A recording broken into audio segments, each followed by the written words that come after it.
அவங்களுடைய ரசிகர்கள் சார்பா லெட்ஸ் வெல்கம் கோழிப்படை செல்லதுரையுடைய செந்தாமரை செல்வி பிரிகிடா அவர்களை உங்க பெரிய கைத்தலோடு மேடைக்கு அழைக்கிறோம். அம்மா விசில் அடிக்கிறாங்க. பிரிகிடா அம்மா. ஸோ இங்கே வந்திருக்க அனைவருக்கும் என்னுடைய வணக்கம். எல்லாரும் எப்படி இருக்கீங்க? குட், ஆல் குட், ஓகேவா? எஸ். ஏன்னா நான் வந்து ஒரு மாதிரி இருக்கேன், அதனால கேட்குறேன். ஸோ நான் வந்து ரொம்ப எக்ஸைட்டிங்காக இருக்கேன், ரொம்ப சந்தோஷமாக இருக்கேன். ஏன்னா கிட்டத்தட்ட ஒரு 1.5 வருஷத்துக்கு அப்புறம் நான் நடித்த படம் வெளிவருது. கோழிப்பண்ணை செல்லதுரை லீடா. எல்லாருக்குமே வந்து சினிமா வந்து ஒரு வாட்டி தான் கை கொடுக்கும்னு சொல்லுவாங்க. ஏன்னா அப்போ நம்ம யூஸ் பண்ணிக்கலன்னா 2வது வாட்டி தரும், அது எப்போன்னு தெரியாது, அது வரைக்கும் ஹார்ட் ஒர்க் பண்ணணும், எல்லாம் ஓகே.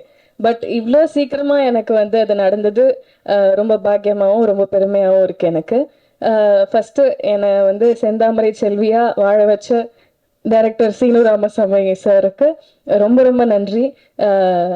ஏன்னா நான் எதிர்பார்க்கல. ஏன்னா இடிமுழக்கம் பண்ணுற டைம்லேயே நான் வந்து ஆடிஷன் போய் செலக்ட் ஆயிருந்தேன். பட் அந்த கதாபாத்திரத்துக்கு நான் வந்து பொருத்தமாக இல்லாத காரணத்தினால நான் இதில் பண்ண முடியல. ரொம்ப ஃபீல் பண்ணேன், ஆக்சுவலாக நிஜமாவே ரொம்ப ஃபீல் பண்ணேன். ஏன்னா அப்போல்லாம் என்னென்னா நான் வெயிட் பண்ண டைம். ஏன்னா எல்லாரும் கேட்டுட்டு இருந்தாங்க அடுத்தது என்ன அடுத்தது என்னன்றப்போ எனக்கு தெரியல அடுத்தது என்ன, நான் வெயிட் பண்ணிட்டு இருக்கேன், அப்படிதான் சொல்ல முடிஞ்சுது. ஏன்னா நிறைய கனவுகளோட ஈவன் சத்யா மாதிரி நிறைய பேர் வந்துட்டு இருக்காங்க.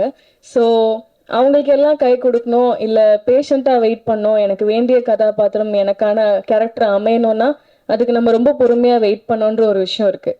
ஸோ அப்படி வெயிட் பண்ணிட்டு இருக்கப்போ கரெக்டாக எனக்கு வந்து அவர் சீனு சார் வந்து ஞாபகம் வச்சு அடுத்த படத்தில் வந்து வாய்ப்பு கொடுக்கணும்னு நினச்சதே ஒரு பெரிய விஷயம். ஸோ ரொம்ப ரொம்ப thank you Seenu Ramasamy sir. And இந்த படத்தை பற்றி சொல்லணுன்னா ஏகன் ஆக்சுவலி ஒரே காலேஜ் நாங்கள் 2 பேரும் லயலா. அண்ட் அவரோட வீட்டில இருந்து தான் நானும் வந்திருக்கேன். ஐ மீன் அவர் இருந்த வீடுன்றது பிளாக் ஷீப். ஸோ அதே பிளாக் ஷீப் குடும்பத்துலேருந்து பவி டீச்சராக என்ட்ரோ ஆகி 2 பேருக்கும் ஒரே ட்ராக்குன்னு தான் நினைக்கிறேன். ஆல்மோஸ்ட் ஒன்றா தான் இருக்குது. ஸோ அதனால ரொம்பவே சந்தோஷமாக இருக்குது. எல்லாரும் வந்து பேசுறதெல்லாம் பார்த்தா ஏதோ ரொம்ப ஃபேமிலியோடு இருக்க மாதிரி இருக்குது. ஈவன் சேது சார் வந்து பேசினதெல்லாம் பார்க்குறப்போ, ஈவன் தென்மேற்கு பருவக்காற்றுலேருந்து எல்லாரும் பேசுகிறத பார்த்தா எல்லாரும் ஒரு ஃபேமிலியாக இருக்காங்க. சீனு சாருக்காக அவர் வர்றது, அவர் ஃபர்ஸ்ட் படத்தில் நடித்தது எல்லாமே. ஸோ நான் ஏன் சொன்னேன்னா சீனு சார் படத்தில் வாய்ப்பு கிடைக்கலன்னு நான் ஃபீல் பண்ண டைமில் எனக்கு இது கிடச்சிது. ஏன்னா ரொம்ப மைன்யூட்டான ஒரு விஷயம் ஒன்று நான் நோட் பண்ணேன். ஆத்தா அடித்ததில் பாட்டு உங்களுக்கு ஞாபகம் இருக்கா? இப்போ வரைக்கும் அது என்னோட ஃபேவரட். ஏன்னா அந்த பாட்டில் வந்து இந்த ஹீரோயின் வந்து விஜய் சேதுபதி சார் அடிப்பாங்க, அவங்க அம்மா அடிப்பாங்க அந்த வீட்டுக்குள்ள. அப்போ வந்து இந்த ஹீரோயின் வந்து ரைட் அண்ட் லெஃப்ட் வெறும் ஐபால் மட்டும் பார்த்துட்டு இருப்பாங்க. ஸோ அந்த பாட்டு பார்த்தா அவங்களுக்கு தெரியும். எனக்கு வந்து அவ்வளோ மைன்யூட்டாக அந்த பையனை எனக்கு பிடிச்சிருக்குன்றத ஒரு டைரக்டரால் எப்படி இவ்வளோ அழகாக கன்வே பண்ண முடியுது அப்படின்ற ஒரு விஷயம் வந்து எனக்கு ரொம்ப பிடிக்கும். ஸோ அந்த படம் மிஸ் பண்ணதுக்கு நான் ஃபீல் பண்ணேன். பட் இந்த படம் எனக்கு லீடாக கிடச்சிருக்கு. ரொம்ப ரொம்ப சந்தோஷமாக இருக்குது. And producer sir Arulanthan sir and Matthew 2 பேருக்குமே ரொம்ப ரொம்ப தேங்க்யூ. ஏன்னா நீங்கள் வந்து என்னை செலக்ட் பண்ண டைமில் நிஜமாவே என்னால் நம்ப முடியல. ஸோ இது ஒரு ஏகனோட ஃபஸ்ட்டு படம்னு இருக்கப்போ அதில் பேராக நான் நடித்தா நல்லா இருக்கும்னு நினச்சி நீங்கள் வந்து சப்போர்ட் பண்ணதுக்கு ரொம்ப ரொம்ப சந்தோஷமாக இருக்குது எனக்கு. So thank you so much for that. And aunty thank you, thank you so much. And Ashok அண்ணா டிஓபி சார், என்னோட அண்ணா இந்த படத்தில் வந்து எனக்கு ஒரு அண்ணா கிடச்சிருக்காங்க. So thank you so much. ரொம்ப அழகாக காட்டியிருக்கீங்க என்ன. அண்ட் இசையமைப்பாளர் சார் என்ன மேஜிக் பண்ணியிருக்கீங்க சார், நிஜமா சார்.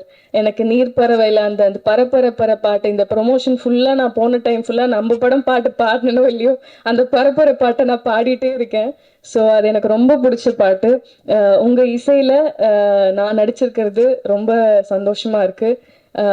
அண்ட் சார் ரொம்ப தேங்க்யூ சார். உங்களை பற்றி நிறைய பேசியிருந்தேன். இடிமுழக்கத்தில் நீங்கள் விட்ட சான்ஸ் எனக்கு இதில் கொடுத்தது ரொம்ப பெரிய விஷயம். ரொம்ப தேங்க்யூ சார். நிறைய கற்றுக்கிட்டேன் சார் உங்ககிட்டேருந்து. ஏன்னா இந்த ஸ்லாங் ஒரு விஷயம்.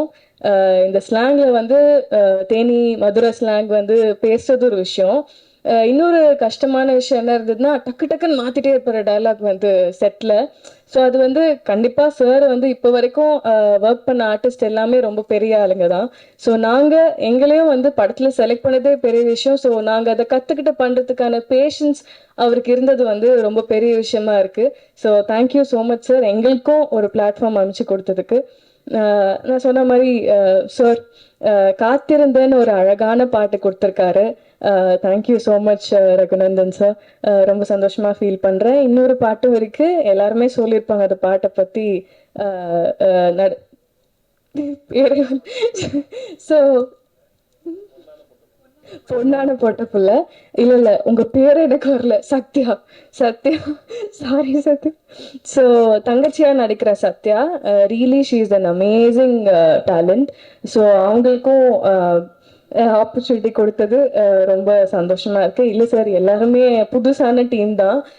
அதனால இவ்வளோ புது குழுவுக்கு இந்த மாதிரி ஒரு பெரிய டைரக்டர் டைரக்ட் பண்ணியிருக்கிறதுன்றது ரொம்ப பெரிய விஷயம் சார். அதனால தான் மென்ஷன் பண்ணி சொல்லணும்னு தோணுது. Thank you so much sir. And Sakthi film factory sir, thank you so much for joining hands. ரொம்ப சந்தோஷமா இருக்கு. எல்லாரும் சொன்ன மாதிரி நீங்க எடுக்கிற எல்லா படமுமே வெற்றி படமா அமையுது. ஸோ எங்களுக்கும் அதே மாதிரி அமையணும்னு ஆசைப்படுறோம். அது கண்டிப்பா நடக்கும். எல்லாரும் போய் செப்டம்பர் 20th படம் பார்க்கணும். ஸோ நான் முன்னாடியே சொன்ன மாதிரி எனக்கும் ரொம்ப எமோஷ்னலாக இருக்கு, பேச முடியல. But direction team yes miss பண்ணிட்டேன். தேங்க்யூ ஸோ மச், எல்லாருக்கும் ரொம்ப ஹெல்ப் பண்ணீங்க. ரொம்ப ஹாப்பியாக இருக்கு உங்கள் எல்லாருக்கூடையும் ஒர்க் பண்ணதுக்கு. ஏகா வாங்க. ஹீரோ அப்படியே பக்கத்துல போய் நின்ட்டாங்கன்னா போட்டோஸ்.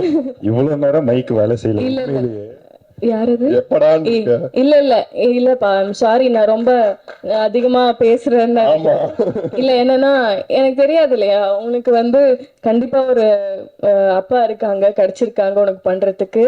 அண்ட் எங்க அப்பா அம்மாவால சப்போர்ட் பண்ண முடியுமே தாண்டி எவ்வளவு விஷயம் பண்ண முடியும்ன்றது வந்து ப்ரொடியூஸ் பண்ணணும், அதெல்லாம் பெரிய விஷயம். So your dad is producing your film, that's a big thing. So எனக்கு நிஜமாவே எனக்கு தெரியல இதுக்கப்புறம் இன்னொரு லீடா படம் பண்ண போறேனா இல்லை எப்போ பண்ண போறேன்னா எனக்கு தெரியாது. ஸோ அதனால I really want to use this stage. ஏன்னா அவ்வளோ எமோஷ்னலாக இருக்கேன்னா, லிட்ரலாக ஒரு 1.5 வருஷம் வெயிட் பண்ணுறதுன்றது சாதாரணமான விஷயம் கிடையாது. ஏன்னா நான் குட்டி குட்டி ரோல்ஸ் நடுவில் நிறைய வந்தது. எனக்கு என்னென்னா மீனிங்ஃபுல்லாக நான் ஒரு படமோ கேரக்டரும் பண்ணணும்னு ரொம்ப ஆசை. ஏன்னா நான் சொன்ன மாதிரி 2 நாளுக்கு அப்புறம் அடுத்து என்னன்னு கேட்டுட்டு இருந்த டைம்லலாம் நம்மளுக்கு என்ன தோணும், ஒரு ஆர்டிஸ்டா சரி வரும், எப்போ வரும்னு தெரியாத நம்ம ஓடலாம் அப்படி தோணும். அதுக்கு வந்து பலம் கொடுக்கறது வந்து ஃபேமிலியும் ஃப்ரெண்ட்ஸும் அண்ட் அப்பப்போ ஃபேன்ஸ் அனுப்புகிற மெசேஜும் தான் இருந்தது எனக்கு. ஸோ எல்லாருக்குமே சப்போர்ட் பண்ண எல்லாருக்குமே எனக்கு thank you. First of all I am very happy. And Eka, உன்னை பற்றி பேசணுன்னா ரொம்ப நல்லா நடித்தேன். நாங்கள் 2 பேருமே ஏடியா ஒர்க் பண்ணதுனால இருக்கிற ப்ளஸ் என்னவா இருந்ததுன்னா, சார் வந்து எப்போவுமே கரெக்டாக வந்து எல்லாமே நம்ம கரெக்டாக பண்ணுறோமா சாரோட சீனுக்கு, இந்த லிமிட் போதுமா, இவ்வளோ நடிச்சா பரவாயில்லையா அப்படின்னு நிறைய கொஷின்ஸ் இருந்தது 2 பேருக்குமே. ஸோ அதை நாங்கள் பேசி பேசி நடித்தோம். Very happy. நம்மளோட பேர் வந்து நல்லா ஒர்க் அவுட் ஆகும்னு நினைக்கிறேன், நல்லா பண்ணியிருக்கேன்னு நினைக்கிறேன். வெளியில் வந்து பார்க்கலாம் என்ன சொல்கிறாங்கன்னு. So I'm very happy working with you too. I'm so happy. Thank you so much. கொஞ்சம் டைம் எடுத்துக்கிட்டேன். பட் என்னோட அப்பா அம்மா மட்டும் நான் ஸ்டேஜுக்கு கூப்பிட்டுக்கலாமா, இஃப் யூ டோன்ட் மைண்ட்? ஒரு நிமிஷம். ஏன்னா நிஜமாவே இது எனக்கு ரொம்ப பெரிய ஒரு ஸ்டேஜ், ரொம்ப எமோஷனலான ஸ்டேஜ். ஸோ பெரிய கருத்துக்களோட லெட்ஸ் வெல்கம் ப்ளீஸ் பிரிகேடாவுடைய அப்பா. ஏன்னா நான் சொன்ன மாதிரி நம்மளுக்கும் இருக்கும்ல நிறைய ஸ்ட்ரெஸ்ஃபுல் டைம்ஸ், எப்போ என்ன பண்றோம்னு தெரியாது. ஸோ அந்த டைம்லலாம் பாசிட்டிவா இரு, நீ உனக்கு அமையும், நல்ல படங்கள் வரும், நீ விட்டுறாத மாறா அப்படின்னு சொன்னதெல்லாம் என்னோட ஃப்ரெண்ட்ஸ் அண்ட் ஃபேமிலி மட்டும்தான். ஸோ ஒரு நிமிஷம் எனக்காக நீங்க. ஸோ பிரிகேடோட ப்ரொடியூசர்ஸ் 2 பேருமே மேடைக்கு அழைக்கிறோம் please. Thank you so much vision house producers. Okay, so brigade, உங்களுக்கு ஒரு விண்ணப்பம். நீங்கள் வந்து சைடு வாக்கில் அப்படியே மியூசிக் டைரக்டர்கிட்ட நீங்கள் நல்லாவும் பாடுவீங்கன்னு ஒரு பிட்டை போட்டிங்க, அதை பார்த்தோம். ஸோ இந்த படத்துலேருந்து ஒரு பாட்டு மட்டும் அப்படியே பாடி முடிச்சிட்டிங்கன்னா. கண்டிப்பா கண்டிப்பா கண்டிப்பா ப்ளீஸ். ஸோ இவங்க தான் என்னோட அப்பா அம்மா. So pillar of support. So I just want to introduce them. Yeah, thank you. So நான் பாட்டு பாடிடுறோமா சார்? ஓகேவான்னு சொல்கிறீங்களா? ஓகே. காத்திருந்தேன் உனக்கு நமக்குத்தான் காலமினே நமக்குத்தான் கட்டுப்பாடு எண்ணத்துக்கு கிட்ட வாடாய கண்ணத்துக்கு வெட்டி பந்தாத விட்டு புட்டு ஜென்மத்துக்கு நாம கட்டுப்பட்டு உன்னை விட்டா எனக்கார் இருக்கா கண்ணு மூடி அதை பார்த்து காட்டு தேங்க்யூ ஸோ மச் தேங்க்ஸ்